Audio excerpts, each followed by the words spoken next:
बिस्मिल्लाहिर्रहमानिर्रहीम। आज की वीडियो मेरे साथ मेरे कल वाले क्लाइंट बैठे हुए, एक रैंडम वीडियो है, क्लाइंट की डिमांड पे बना रहा हूँ। इसमें ऐसा कोई टॉपिक डिस्कस नहीं करना है, लेकिन इसमें ये है कि बस आप पोस्ट आप पेशेंट से अगर कोई रिव्यू देना चाहते हैं वो बता दूंगा, और केस वाइज में एक्सप्लेन कर दूंगा केस का हमने काम कैसा किया। और ये जो हम प्रोसीजर करते हैं, अक्सर लोग आते हैं कि किस टाइप का हेयर ट्रांसप्लांट होगा, तो इसको एफई हेयर ट्रांसप्लांट बोलते हैं। यानी पीछे कट नहीं लगाते, एक एक बाल उतार के आगे लगाते हैं। 8 से 10 घंटे का प्रोसीजर होता है। स्पेशली जिन लोगों को कॉम्प्लिकेशन का पता नहीं है, उसको मैं हमेशा कहता हूँ कोई भी प्रोसीजर कॉम्प्लिकेशन से खाली नहीं है। अगर आपको कोई बोलता है कि इसमें कोई कॉम्प्लिकेशन नहीं है, ये झूठ होगा। ट्रांसप्लांट के बाद स्किन डेड हो सकती है, इन्फेक्शन इसमें हो सकते हैं, स्वेलिंग आती है। स्वेलिंग कॉम्प्लिकेशन नहीं है, लेकिन वो फिजियोलॉजिकल कॉम्प्लिकेशन है, 2% लोगों को आती है, लेकिन वो ठीक हो जाती है विद इन, यानी चौथे दिन शुरू होता है तो वो 7वें दिन तक खुद ब खुद ठीक होती है। अब इन मरीजों में से कोई पता नहीं है किसको होगा, लेकिन 2% मरीजों में, मेरे क्लिनिक में भी लोगों को होता है, यानी 100 में से 2 मरीजों को। तो उसके लिए परेशान नहीं होना चाहिए। वो फिर जब अगर हो भी जाए तो फिर घर पे बैठ के या रेस्ट करके ये 3 दिन में ठीक हो जाती है। बाकी स्किन नेक्रोसिस जो मैंने वर्ड यूज़ किया, मेरे चैनल पे एक वीडियो आने वाली है, बहुत ही यानी खौफनाक वीडियो होगी वो। मैं अभी उसके सीरीज़ जमा कर रहा हूँ, जब वो ठीक हो जाए फिर आप लोगों को दिखाऊंगा। तो वो हो सकती है, वो टेबल पे पता चलते हैं। यानी इसमें से अल्हम्दुलिल्लाह किसी को भी नहीं, आज तक मेरे क्लिनिक में नहीं हुआ है, लेकिन चांस होता है, मैं कभी गारंटी नहीं देता हूँ। यानी परसों मेरे मरीज़ का टेबल पे स्किन ब्लू हो रहा था, मैंने ग्राफ्ट उतार दिए। तो मैं हमेशा जो इसलिए कहता हूँ ना कि हेयर प्लास्टिक सर्जन के पास जाओ हेयर ट्रांसप्लांट के लिए। सर्जन को पता चलता है कि इस चीज़ को कैसे डील करना है। वो बंदा अगर किसी और के क्लिनिक में होता तो वो उसी में ग्राफ्ट लगा के अगले दिन वो स्किन डेड हो जाती, लेकिन अल्हम्दुलिल्लाह अल्लाह ने उसको बचा दिया। तो मेरे साथ जो क्लाइंट थे तकरीबन all over the Pakistan, UK वाले भी अभी बैठे हुए, इस्लामाबाद से, मुल्तान, सरगोदा, बलूचिस्तान के हर जगह के अभी मरीज़ है। कल के मरीज़ों में से ये फ्यू मरीज़ है, मेरे साथ क्लाइंट है। मैं रोज़ाना आजकल 11 केसेस करता हूँ। तो मेरे साथ एक नंबर पे जो बेटे मेरे चेयर पे अब्दुल्ला, जिसका ताल्लुक़ इस्लामाबाद से, और उसका जो ट्रांसप्लांट हुआ है माशाल्लाह बहुत ही अच्छा हो गया। इसका फुल कवर हो गया, क्योंकि इसको रिक्वायरमेंट्स इतना ही था, यहाँ से यहाँ तक। पीछे इसके बाल ठीक है, डोनर अच्छा था, सही फुल डेंसिटी के साथ हुआ है। थोड़ा जूम करके फिर दिखाओ ना। तो फुल डेंसिटी के साथ हुआ है, डोनर अच्छा था, बंदा भी अच्छा है। तो इंशाल्लाह इसमें अच्छा ही रिजल्ट एक्सपेक्टेड होता है। स्किन भी अच्छी थी। सरगोदा से मेरे पास मोइन अली बैठे हुए। इसका जो स्किन कलर है वो थोड़ा डार्क है, इस पे रिजल्ट बहुत अच्छे आते हैं। थोड़े बाल भी लगाओ तो ज़्यादा नज़र आते हैं। वाइट लोगों की जो होती है फेयर कलर, उसका ये नुकसान होता है कि लेट से मैं आपको 500 ग्राफ्ट देता हूँ, तो आप वाइट पेपर पे रख दे तो आपको पेपर ही नज़र आएगा, बाल नज़र नहीं आएंगे। वही 500 ग्राफ्ट आप किसी के डार्क स्किन पे रख दो तो वो ज़्यादा नज़र आएंगे। इसका एरिया कम हुआ है, अगर आप लोग देखें सिर्फ 3 फिंगर हुआ है। इसका डोनर लाइट था, लेकिन स्किन बहुत सॉफ्ट थी इसकी।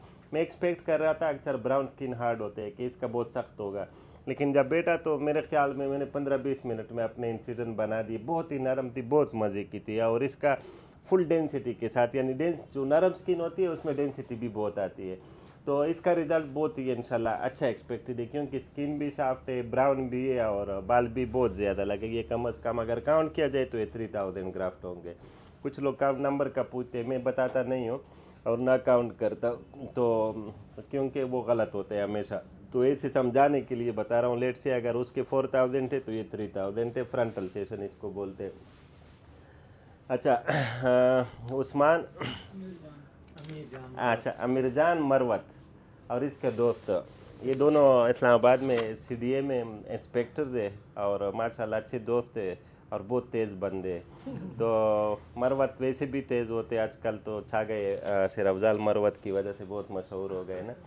तो ये लोग पहले आए थे, मेरे ख्याल में 3-4 महीने पहले आए थे ना। इसके डोनर बहुत लाइट थे। जो डोनर साइड पे यहाँ पे बात कर लेता हूँ कि डोनर साइड हमेशा इम्प्रूव हो सकते हैं। कल मैं एक एमबीबीएस डॉक्टर का वीडियो सुन रहा था, वो कह रहा था कि अगर डोनर साइड में दवाई क्यों देते हैं लोग। डोनर साइड में अगर 6000 ग्राफ्ट है तो वही 6000 रहेंगे ना। अगर आप ट्रीटमेंट भी दे देते हैं, डायरेक्ट ट्रांसप्लांट करना चाहिए। तो मैं हमेशा कहता हूँ कि देखो, जिन लोगों के पास मरीज़ नहीं होते या जो प्रॉपर डॉक्टर नहीं होते, वो जिसके पास आप जाएंगे वो सीधा लिटाएंगे कि आ जाओ सर्जरी करते हैं। ये सिर्फ सर्जरी नहीं है, ये मरीज़ की मैनेजमेंट है, अपने मैनेज करने। अगर किसी को बीमारी है वो ट्रीट कर दो। किसी का डोनर कम है वो ट्रीट कर दे, फिर फिट करके फिर सर्जरी कर दो, फिर आपकी निगरानी होगी, वरना आप ही फंस जाएंगे खुद ब खुद इसमें। तो ये जब आए थे तो इसका डोनर बहुत लाइट था, इसको मैंने कहा था करेंगे भी तो थोड़ा सा फ्रंट हो जाएगा, लेकिन अल्हम्दुलिल्लाह इसका अभी 70-80% कवर हो गया। इन्होंने मेडिसिन ली, उसने भी ली, उसका भी बहुत अच्छा हो गया। दोनों दोस्त थे, इसका पहले दिखा देता हूँ। ये इस तरह डोनर थे कि बिल्कुल ख़त्म डोनर थे इन दोनों के, लेकिन ये माशाल्लाह ट्रीटमेंट के साथ अच्छे हो गए और अभी इसका अच्छा सेशन हो गया और होपफुली कि ये लोग स्मोकिंग नहीं करेंगे तो फिर रिज़ल्ट भी बहुत अच्छा आएगा। अच्छा, थैंक यू। सैयद उस्मान अली शाह कुरैशी, जिसका ताल्लुक खाकोट से, लेकिन पीछे यूरोप में होते, जर्मनी में होते ना, हाँ जर्मनी में होते। ये भी बड़ा इंटरेस्टिंग बंदे, लेकिन इसका एक ही ख्वाहिश था, कहते हैं मेरा फुल सर कवर करना है। तो मैंने कहा आपका डोनर एवरेज है, मैं इसमें कभी फुल कवर नहीं हो सकते, लेकिन स्किन अच्छी थी, साइड डेंसिटी के साथ। वह इसकी साइड एंगल्स भी बनवाए, जो टेम्पोरल एंगल बोलते हैं या साइड बाउंड बोलते हैं, ये भी बनाए। इसकी ज़रूरत थी, मैंने खुद इसको कहा बना लेता हूँ, क्योंकि इसका बहुत पीछे चले गए थे। लेकिन इसके बारे में मेरा ये कॉन्सेप्ट है, हमेशा आप लोगों को बताता हूँ कि ये चीज़ नहीं बनवानी चाहिए अगर बहुत ज़रूरत ना हो, क्योंकि इसकी जो बाल है ये अच्छे नहीं लगते, क्योंकि यहाँ पे अल्लाह ने जो बनाई है, यहाँ पे फाइन फाइन बाल लगाए और लेटे हुए होते हैं। हम जो लगा लेते वो ब्लैक बाल होते हैं और खड़े हो जाते हैं, उसी तरह लेटते नहीं है जिस तरह अल्लाह ने लेटा है। तो हेयर लाइन की मैं हमेशा गारंटी देता हूँ मरीज़ को कि मेरी लाइन की गारंटी होगी, कोई भी नहीं पहचानेगा कि ये बाल लगे हुए हैं।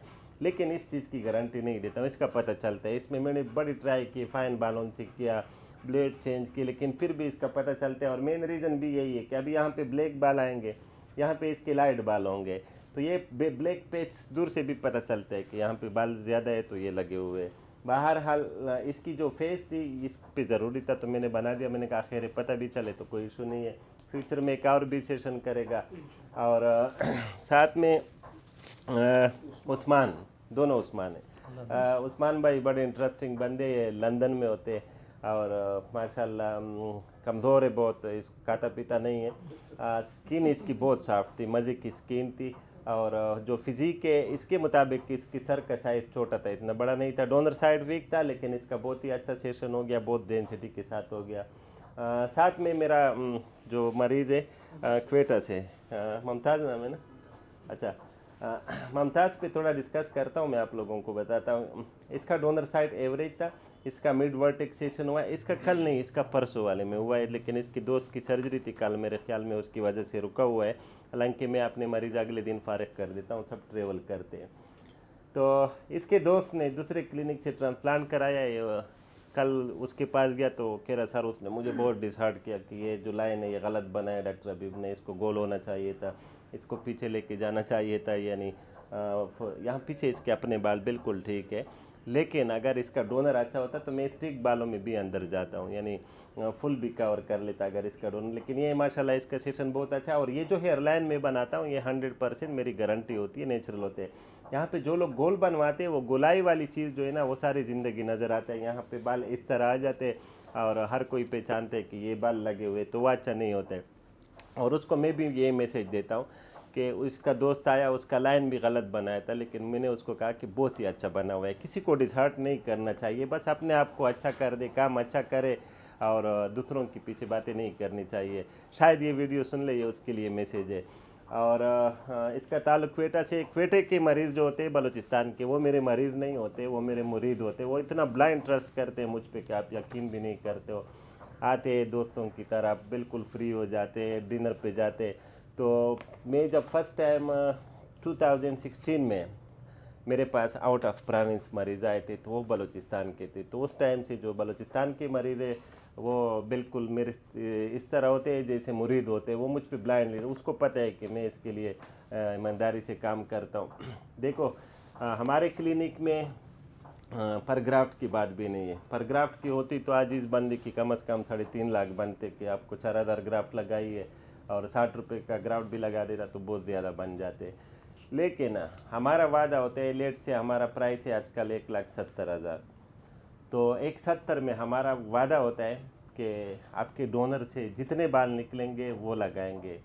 हाँ, किसी डोनर से मैं ग्राफ्ट नहीं निकाल सकता हूँ या मेरा स्टाफ नहीं निकाल सकते, तो उसका भी चैलेंज देता हूँ कि उस डोनर से फिर कोई भी नहीं निकाल सकेगा दुनिया में, क्योंकि मेरे साथ जो स्टाफ है डोनर साइट वाली, तो वो 2011 से मेरे साथ यही काम कर रही है और डेली 3 केसेस की एक बंदी मुझे एक्सट्रैक्शन करके देती है।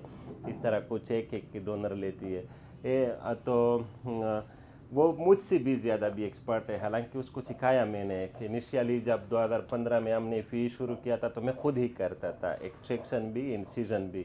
लेकिन जिस तरह जिन डॉक्टरों पे फिर थोड़ा रश बढ़ जाता है, तो क्योंकि आगे ओपीडी के मरीज़ को भी टाइम देना होता है, फॉलो अप वालों को भी देना होता है, अभी इन लोगों की सर्जरी हुई इसको भी टाइम देना होता है, तो फिर एक डॉक्टर कभी भी एक्सट्रैक्शन और इंसिजन साइमल्टेनियसली नहीं कर सकते क्योंकि उसके पे ज़्यादा टाइम लगता है। तो चीज़ें स्ट्रीमलाइन होनी चाहिए। आपका जो एक्सट्रैक्शन वाला बंदा है वो सिर्फ एक्सट्रैक्शन करे और कोई काम ना करे। जो प्लेसमेंट वाला है वो सिर्फ प्लेसमेंट करे, उसको एक्सट्रैक्शन को हाथ लगाने नहीं चाहिए। तो इसी वजह से आपके रिजल्ट भी अच्छे हो जाते हैं और आपका आउटकम भी ज़्यादा हो जाता है। अब इन लोगों का पहला दिन है, थोड़ा सरसरी मैं बता देता हूँ कि ट्रांसप्लांट की बात कोई परहेज़ नहीं है। आप लोग कुछ लोग कहते हैं परहेज़, कोई परहेज़ नहीं है। ये बंदे अभी नॉर्मल सोएंगे, सीधा सोएंगे, पीछे थोड़ा जख्म है उस पर या पट्टी या शीट टाके पे डाल के साइड पे, एक साइड दूसरी साइड सीधा, जिस तरह चाहे सज्जा लगा सकते हैं, नमाज़ पढ़ सकते हैं, कोई परहेज़ नहीं है। 2 हफ्ते के बाद जब फाइनल वॉश हो जाए फिर आप जिम जा सकते हो, एक्सरसाइज कर सकते हो, इसी सर पे फुटबॉल खेल सकते हो, हेड मार सकते हो, कोई परहेज़ नहीं है। नहीं, आप लोगों के लिए कह रहा हूँ। कुछ मरीज़ कहते मैं 3 दिन हो तो मुझे कहा था कि आप नहीं सोएंगे, सज्जा नहीं लगाएंगे, इस तरह कोई परहेज़ नहीं है, बिल्कुल नॉर्मल। ये आज भी से फ्री है, इसमें से कोई बलूचिस्तान जाएगा, कोई पंजाब जाएगा, किसी को कोई परहेज़ नहीं है। हाँ, जो दूर के जाते हैं, लेट से सरगोदा जाएगा कोई मरीज़, तो उसको हम डोनर साइड पे ड्रेसिंग करते हैं ताकि सीट के साथ सर लगा सके। और वाश का तरीका यही है, गुसल आप रोज़ कर सकते हो, नीचे बॉडी फेस को शावर से धो ले, सर को जो है ना वो आप शावर देंगे उसी से धोना होता है, यानी रोज़ धोना होता है। तो इस तरह कोई रिस्ट्रिक्शन नहीं। स्वेलिंग का मैंने बता दिया कि 2% लोगों को आता है। तो रिव्यू कौन देगा आप लोगों में से, खबर है? हाँ, अच्छा। मैं तो यही कहूँगा कि डॉक्टर साहब है, हमने काफ़ी अरसे से इनको फॉलो किया था, आईडी के ज़रिए फॉलो किया था, यूट्यूब के ज़रिए। तो हम इस्लामाबाद में ब्लू एरिया भरा पड़ा है, पिंडी भी भरा पड़ा है, लेकिन हम कई जगहों पे गए लेकिन हमें मज़ा नहीं आया। लेकिन जितना यकीन था हमें और जिस हिसाब से हम यहाँ पे आए हैं और ये जितना प्रोसीजर हुआ है, लेकिन अल्हम्दुलिल्लाह कोई मसला नहीं होता। हाँ, एक आधा टीका जो शुरू में लगता है बंदा डरता है, लेकिन होता कुछ नहीं है।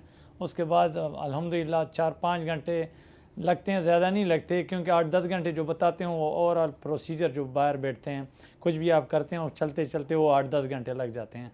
बाकी कोई प्रॉब्लम नहीं। रात को गए, इधर ही राइट लेफ़्ट गेस्ट हाउस भी है, सुकून से होटल भी इधर भी है, तो ठहरे हैं, सुबह फिर आए हैं। अभी अल्हम्दुलिल्लाह डॉक्टर साहब, हमारी ख्वाहिश थी कि इनके साथ एक वीडियो हो जाए, तो ये सारे भाई हम मुसाफिर आए, अभी इंशाल्लाह इसके बाद फिर परदेश जाएंगे, तो दुआ करें कि हम खैरियत से पहुँच जाए। और खैरियत से पहुंच जाए। तो और किसी ने बोलना है कि नहीं?